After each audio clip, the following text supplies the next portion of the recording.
La culture du vide, elle est de plus en plus présente sur les réseaux sociaux, alors qu'en soi ça n'apporte absolument rien.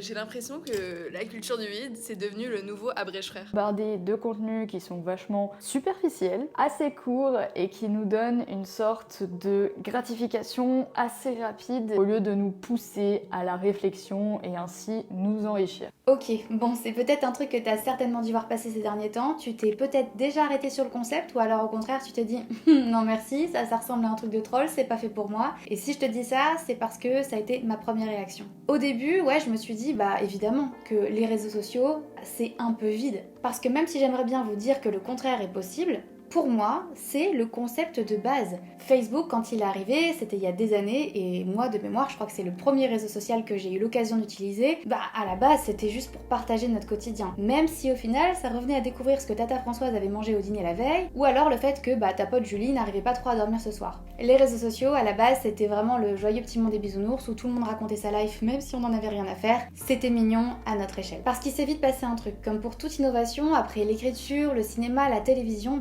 Internet s'est propagé et les utilisations qu'on en a fait sont devenues de plus en plus variées. Avoir accès aux réseaux sociaux aujourd'hui, c'est pouvoir diffuser à un maximum de personnes une idée bien précise en un seul clic. Et si aujourd'hui on va pas retracer forcément le pourquoi, du comment la culture du vide s'est imposée dans notre quotidien aujourd'hui et si même oui ou non elle existe, on va surtout se demander l'impact que ça a sur notre santé mentale. La culture du vide, du coup, c'est la définition que beaucoup de gens donnent aujourd'hui à notre consommation de contenu actuel. Un contenu qui semble parfois manquer de profondeur, qui est éphémère, basé sur l'image, le paraître et qui cherche pas toujours à engager une réflexion profonde. Et honnêtement, j'ai souvent vu passer ce genre de commentaires sous des vidéos que je consommais et que j'appréciais. Du coup, ça m'a amené à se questionner, d'où cette vidéo d'ailleurs. Et je me suis dit, en fait, j'ai aucune culture du coup. Est-ce que je me laisse aller à consommer du vide inlassablement sans mettre mon cerveau en action? Et est-ce que finalement, ce contenu que je consomme, que tout le monde critique parce qu'il est soi-disant vide, plutôt est-ce que c'est pas le résultat d'un besoin de mettre sur pause son cerveau face à pas mal d'horreurs ou de questionnements qui inondent les réseaux au quotidien?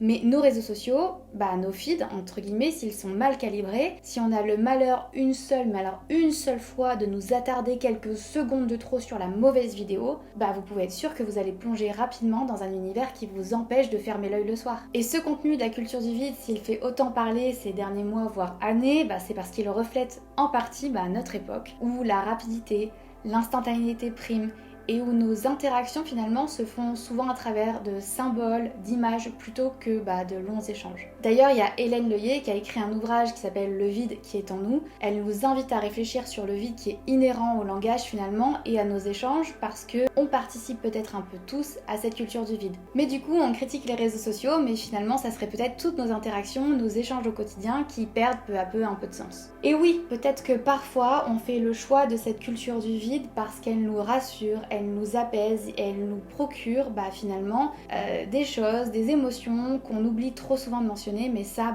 j'y reviendrai après dans cette vidéo. 40% des jeunes viennent récemment d'avouer qu'ils auraient préféré que TikTok n'existe pas. C'est beaucoup. Et pourtant, on continue de scroller. Et c'est vrai que le problème du vide, c'est qu'il a tendance à vouloir être vite comblé. Aujourd'hui, on n'aime pas trop le silence, il nous met mal à l'aise, il nous pousse à nous poser, à nous questionner, à ruminer et à stresser, et ça, on n'aime pas du tout. Alors on se met sur pause, on scrolle et le bruit devient littéralement infini. Alors oui, cette culture du vide, juste pour combler le vide, elle peut avoir des conséquences négatives. J'ai envie de boire un verre d'eau. Est-ce que tu peux me passer un verre d'eau, s'il te plaît? J'ai envie de boire un verre d'eau. Est-ce que tu peux me passer un verre d'eau, s'il te plaît? Je te remercie. Salut, moi c'est Orna et je me suis fait connaître grâce au fait que j'ai demandé un verre d'eau lors d'un live que j'ai fait sur Twitch. Et par la suite, ça a été une ascension incroyable. Tous les médias se sont intéressés à moi. Sur les réseaux, certains influenceurs diffusent des contenus très superficiels, qui sont même parfois dangereux, et qui renforcent des images idéalisées qui peuvent engendrer de la comparaison, de l'isolement et qui peuvent affecter notre santé mentale, mais ça on en a déjà pas mal parlé sur cette chaîne. Vous avez peut-être déjà vous-même d'ailleurs ressenti cette pression de devoir toujours être parfait ou de ne pas vous sentir à la hauteur face à des images filtrées. Et à tout ça, à tout ce contenu, s'ajoute ce qu'on appelle l'enfermement dans des bulles de filtre. C'est des sortes de silos où on voit que ce qui confirme nos goûts. Donc ça devient difficile d'aiguiser son sens critique, d'arriver à différencier nos intuitions, nos goûts, nos véritables avis, quand on baigne finalement dans un univers qui est bien lissé avec des codes particuliers. Et ça, c'est exactement le concept de l'algorithme. Si vous plongez dans le monde des clean girls, vous allez rester enfermé dans ce silo des clean girls pendant un petit bon bout de temps. Pour en sortir, vous allez devoir faire l'effort de consulter d'autres types de contenus pour sortir, entre guillemets, de ce monde qui est si parfait, si beau de la clean girl, avec des codes esthétiques et aussi des codes moraux qui sont bien précis. Et c'est d'ailleurs ce qui se passe en période d'élection. Si vous n'avez pas de parti attitré, si vous avez besoin un petit peu de vous confronter à cette pluralité politique parce que vous n'avez pas encore décidé pour qui vous allez voter, vous pouvez vite, sans le vouloir, vous retrouver enfermé dans un cycle d'idées sans qu'on vous en propose d'autres pour autant. L'algorithme, ça peut être un véritable atout, comme ça peut devenir un piège dont on ignore totalement l'existence. Et vous allez me dire, c'est pas si grave, il suffit d'allumer la télé. Sauf que si vous êtes comme moi, vous avez peut-être décidé de pratiquer ce qu'on appelle le ROMO. Le ROMO, c'est l'inverse du FOMO. Le FOMO, du coup, ça signifie Fear of Missing Out, c'est littéralement la peur de manquer quelque chose, que ça soit une information, un moment avec vos amis, le dernier épisode de votre série par exemple. Le ROMO, grossièrement, c'est Relief of Missing Out, c'est l'inverse. Vous avez besoin de vous couper d'un bruit ambiant qui s'arrête jamais ou d'un type d'information qui ne vous fait pas du bien mentalement. Moi, je pratique ce que j'appelle le ROMO BFM TV par exemple. Oui, des fois, je suis au courant de certaines choses qui se passent dans le monde, de certaines actualités, un petit peu après tout le monde, mais croyez-moi, quand c'est vraiment quelque chose d'important, il y a toujours quelqu'un, un proche, qui va m'en parler au final. Mais tout ça pour dire que moi, souvent, les élections, je les vis à travers les réseaux sociaux. Et si je ne me force pas, il suffit que je m'arrête même sur un post qui m'énerve et qui va peut-être à l'encontre de mes idées, pour que ensuite ça soit pushé en masse après. En bref, on pense souvent maîtriser l'algorithme, mais c'est lui qui nous maîtrise. Sauf que pour réussir à sortir de tout ça, de cette culture du vide, du coup, quand on lit les commentaires des gens, je vois souvent passer toujours un petit peu les mêmes. Soit c'est de se mettre une limite de temps d'écran, ce qui est pas une mauvaise idée en soi, soit c'est d'arrêter ou de supprimer complètement l'appli qui est problématique. Et je pense pas que réellement ce soit la solution, parce que au final, quand on y réfléchit, cette culture du vide, elle peut être réellement partout. Pas seulement sur TikTok, qui est l'application la plus diabolisée quand on parle de culture du vide, mais le contenu court en général, c'est celui qui est mentionné comme étant le plus problématique. Mais du coup, ce contenu court, vous le retrouvez aujourd'hui partout. Sur Instagram, sur YouTube Short, sur TikTok, etc. Et même si aujourd'hui j'aimerais vous dire qu'une vie sans réseaux sociaux, finalement c'est possible, je serais la plus grande des hypocrites parce que j'adore en consommer et que c'est même mon métier parce que j'ai une agence de com. Mais du coup, ce qui est problématique dans ces formats, c'est l'utilisation qu'on en fait et ce que ça fait à nos cerveaux. On est finalement comme en constante surchauffe. On regarde, on écoute même les contenus en x2 parce que oui, je critiquais mes amis qui sont de la Gen Z, mais au final, je me retrouve à faire la même chose. Donc notre niveau d'attention finalement baisse. Enfin, il paraît, parce que ça c'est un grand débat encore. Je pense que c'est effectivement à nuancer. Par exemple, les ventes de livres n'ont jamais été autant au taquet, même chez les jeunes. Et pourtant, le livre c'est un format long qui demande du temps et qui nous détache des écrans. Mais bon, en fait, là aussi je vous en parle, mais on parle maintenant de lecture du vide. Je pense notamment à La femme de ménage, que je viens d'ailleurs juste de finir. On qualifie ce livre de complètement vide et inutile. Pourquoi on méprise les lecteurs de La femme de ménage? Qu'est-ce qui dit ça? Ça a l'air nul. C'est ce que ma tante a crié dans le salon à Noël, reposant le tome 2 de La femme de ménage sur les livres plus intéressants de mes cousins. La femme de ménage fait partie pour certains de la littérature du vide. Les commentaires du coup sous des contenus qui parlent de cette lecture se questionnent même sur le niveau d'intelligence des lecteurs. C'est un peu violent. Mais quand on y réfléchit, ce livre a été qualifié par Marie-Claire de page turner. Donc ça veut dire qu'on peut pas s'empêcher de tourner la page tellement c'est addictif. On parle même aussi d'un contenu à rebondissement. Et est-ce que ça vous rappellerait pas finalement ce qu'on reproche au fait de scroller? De mettre notre cerveau dans une posture d'attente continue, de recherche de dopamine constante au point de ne même plus réfléchir vraiment au contenu qu'on est en train de regarder parce qu'on pense déjà à ce qui va arriver par la suite et à ce qu'on va découvrir ensuite. J'ai même l'impression qu'on oublie presque instantanément la vidéo qu'on vient de regarder dès qu'on est sur la suivante. Moi, par exemple, si j'envoie un Reels à une amie, si elle réagit pas tout de suite, je peux complètement oublier ce que je lui ai envoyé et quand je vois sa réaction 24 heures après, je me dis mais je ne me souviens même plus ce que je lui ai envoyé. Et pourtant, c'est un contenu avec lequel j'ai engagé parce que j'ai décidé de l'envoyer à un proche. Donc imaginez tous les autres contenus qu'on peut consommer par jour. On reçoit bien plus d'infos en une journée que notre cerveau est normalement prêt à en accueillir. Je pense qu'on doit plutôt apprendre à aiguiser nos esprits, à s'ouvrir à d'autres formats, à dire à l'algorithme d'aller un petit peu se faire pour en reprendre les rênes en tapant nous-mêmes les recherches qui nous intéressent. D'ailleurs, Instagram, maintenant, comme tout réseau social, fonctionne un petit peu comme un moteur de recherche. Vous pouvez taper des mots-clés, même des questions entières pour avoir des contenus qui répondent à votre demande finalement. Sauf que très peu de personnes aujourd'hui utilisent ces applications comme des moteurs de recherche parce qu'en fait on est un peu passif à consommer le contenu que l'algorithme nous fournit sans jamais le questionner et sans trop souvent se forcer à en sortir. Je vois aussi beaucoup de défis sur les réseaux liés à la culture notamment, comme par exemple lire 24 bouquins en 48 heures ou d'apprendre 3 langues étrangères en 3 mois, et j'ai envie de vous dire pourquoi faire, parce que déjà, commencez à choisir un sujet, approfondissez-le, aiguisez votre sens critique, apprenez à comprendre comment vous fonctionnez, quel est votre avis personnel finalement, et ça passe par étudier un sujet sur plusieurs angles, à travers plusieurs sources, à aussi confronter et à accepter des avis qui divergent, mais surtout ne vous mettez pas de pression, pas de cases, pas besoin de suivre des règles bien précises. Pour moi, ça c'est encore une fois une dérive de la culture du vide, parce que même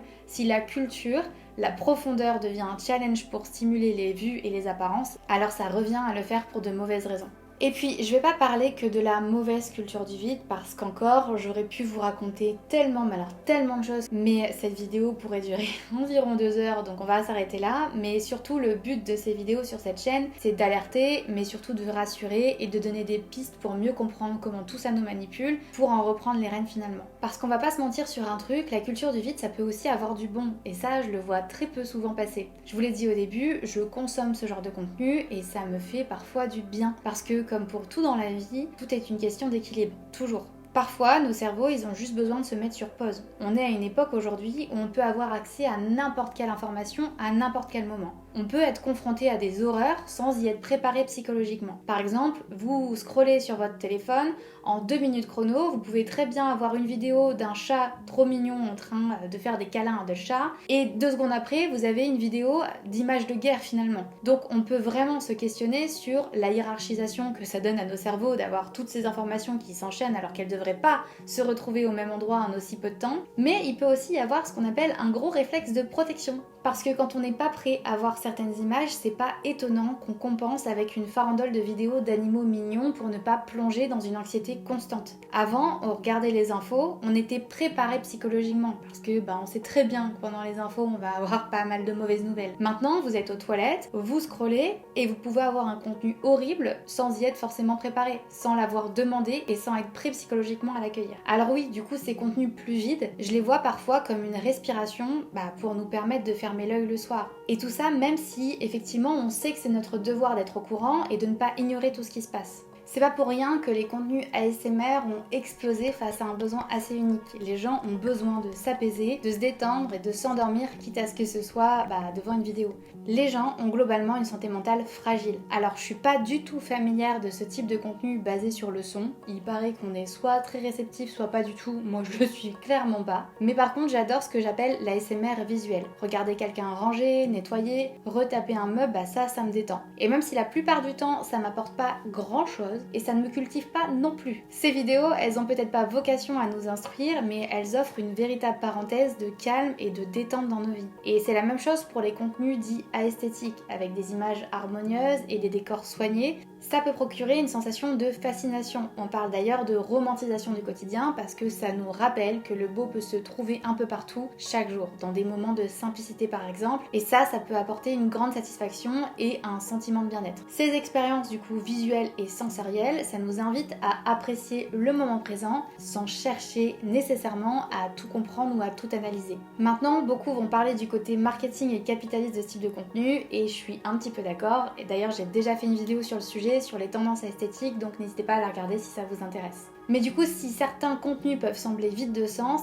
ils offrent une forme d'espace d'évasion et de ressourcement. Rien n'est toujours tout noir ou tout blanc et l'important c'est de trouver un équilibre qui nous permette de profiter de ces moments tout en restant conscient de nos besoins profonds. Alors du coup, que faire ? Clairement, c'est déjà d'en prendre conscience. Et ce que je regarde aujourd'hui, ça m'apporte réellement quelque chose. Et si c'est pas le cas, pourquoi j'en ai besoin actuellement ? Faut pas avoir peur de varier les sources et de chercher des contenus qui stimulent à la fois notre esprit et nos émotions. Il s'agit pas ici de renoncer au moment de détente, c'est simplement de compléter ces instants avec d'autres formes d'échange et de réflexion. Faut aussi se rappeler que chaque expérience, même la plus superficielle, peut être appréciée sans jugement. On n'a rien à se reprocher si on cherche juste à se détendre ou à s'émerveiller, c'est quand même une bonne partie de notre humanité. Au contraire, je pense que l'important c'est d'être en phase avec soi-même et d'adapter notre consommation de contenu à nos besoins réels. Pour conclure, je dirais que oui, la culture du vide existe bel et bien, qu'elle reflète en quelque sorte un peu notre époque, nos défis et nos besoins. Et je pense qu'il faut pas oublier qu'on parle de consommer du contenu. Ça montre bien que tout ça c'est un marché et qu'on est les clients.